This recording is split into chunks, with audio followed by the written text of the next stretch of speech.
ওই কাজের ভিতরে তোমাকে সালাদ আদায় করতে হবে ইনশাআল্লাহ। কি মনে থাকবে? এই যুবক বয়স 16 বছর মৃত্যু কি হয়ে যাবে না? নাকি অনেক দিন বাঁচবা, এরকম চিন্তা ভাবনা আছে। আশা আছে অনেক দিন বাঁচবো, কিন্তু আমাদের জীবন থেমে যাবে। কি থামবে না? এই যুবক বয়সী ইবাদত আল্লাহ তাআলার কাছে অধিক বেশি কি প্রিয়।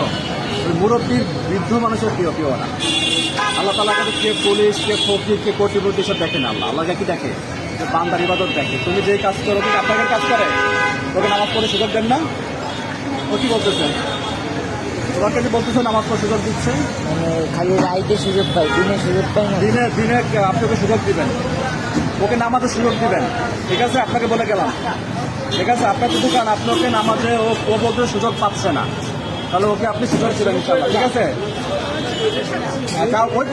ওইটা যদি কোনো চাপ না থাকে, ঠিক আছে ইনশাল্লাহ তুমি নামাজ পড়বে ইনশাল্লাহ। ঠিক আছে, এটা আল্লাহর জন্য, আমার জন্য, কার জন্য? আল্লাহ। ঠিক আছে, আর নামাজ জীবন পরিবর্তন করবে। তুমি ভবিষ্যতে খারাপ কাজ করার চিন্তা থেকে তোমার চলে আসবে। মানে এই বয়সে একটু করে কি খারাপ চিন্তা আসে না? তোমার মন ভালো লাগবে ইনশাল্লাহ। ঠিক আছে, কি করবা তাহলে? কি করতে হবে তোমাকে? সালাত আদায় করতে হবে ইনশাআল্লাহ।